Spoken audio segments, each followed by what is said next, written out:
Hi everybody, it's Becky. I am coming to check in with you guys.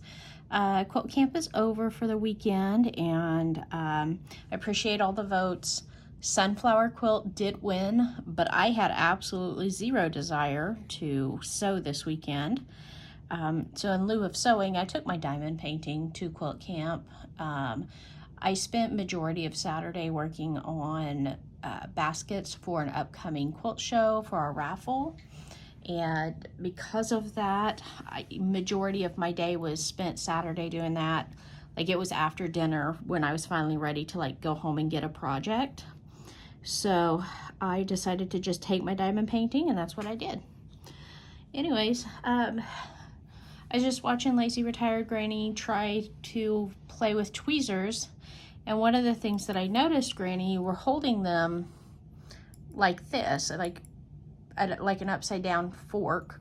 What I do is I'm more like a chopstick, and when I am picking up drills, I'll bring this up a little closer. What I'll do is I'll actually go along the length of the tray like this and pick them up, and then from there you can place them down, whether you're picking up a single drill, which to me, if you're doing like a checkerboard, getting that first set down where you're doing every other with tweezers works pretty well. But once you go in to place the ones beside it, it gets a little bit hairier. So I like to, if I am placing with tweezers, I kind of prefer to go ahead and just bypass the checkerboard method, or only do the first set of checkerboard and then go back and fill in my board so that I've got room for my tweezers to go down in beside and turn everything and get it placed well.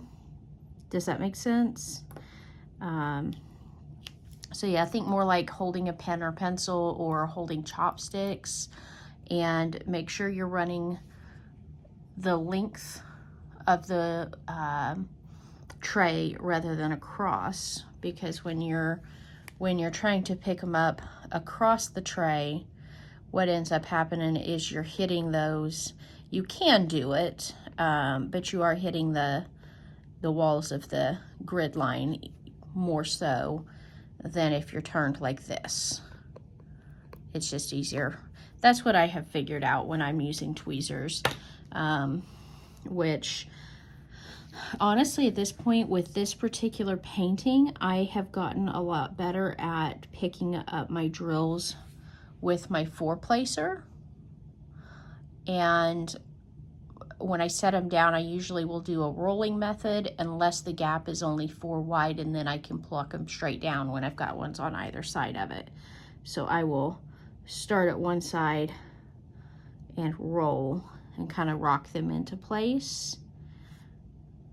And that way they stay relatively even and straight. So yeah, that is what I have been working on. I will eventually get those other quilts started. I just, like I said, right now my mind is more focused on my diamond painting, and I'm just getting more joy from it than I am from quilting. So by taking my diamond painting up to Quilt Guild, I did introduce many people to the craft. Whether they will decide to take it up or not is up to them. But many of them had not ever seen it in person. They'd say, oh, I've got a cousin or a niece or a so-and-so whatever that does that. Oh, but they live in another state, so I've never seen it in person. So I answered a lot of questions about it, and who knows, we may have some new members of the diamond painting community soon in my area. It looked like a lot of people got projects done, so I was happy about that.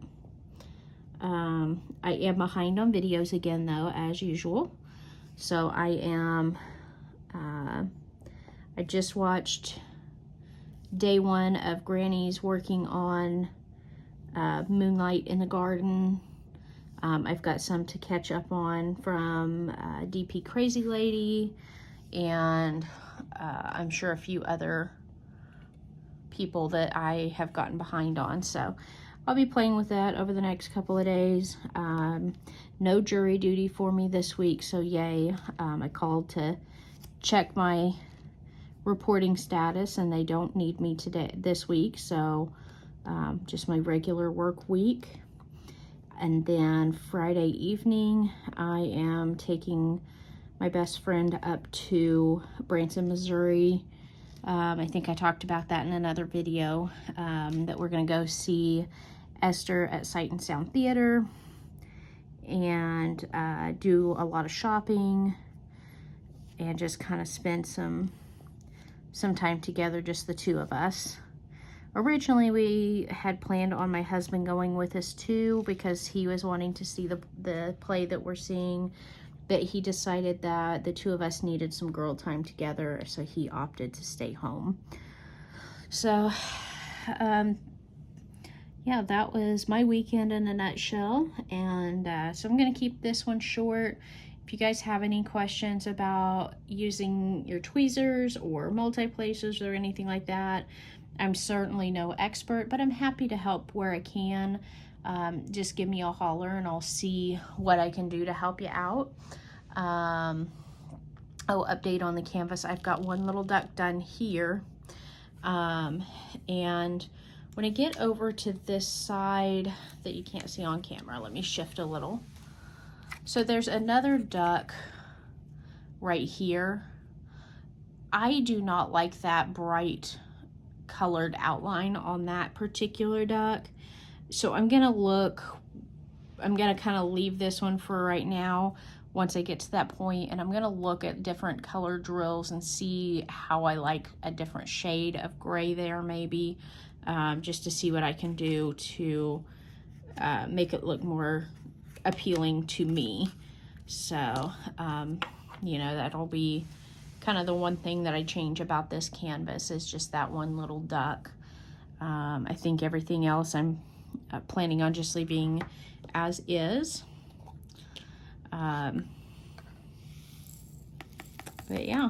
Oh, I also, the other night while filming a whip and chat, I don't know if I mentioned or not, but I dropped one of the lids to my pots.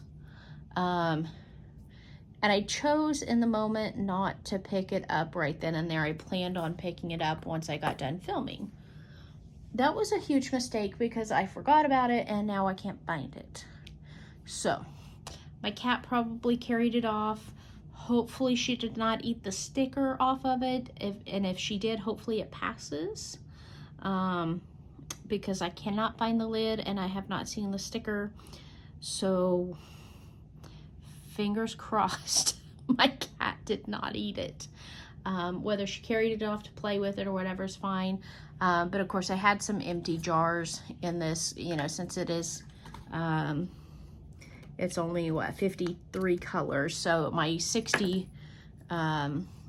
jar case, I had some extras, so I just borrowed a lid. And it happens to be the number 16 minus symbol that I'm missing the sticker for now. So if you guys happen to see my missing lid, let me know where it is. I'll talk to you guys later. Have a great night. Bye-bye.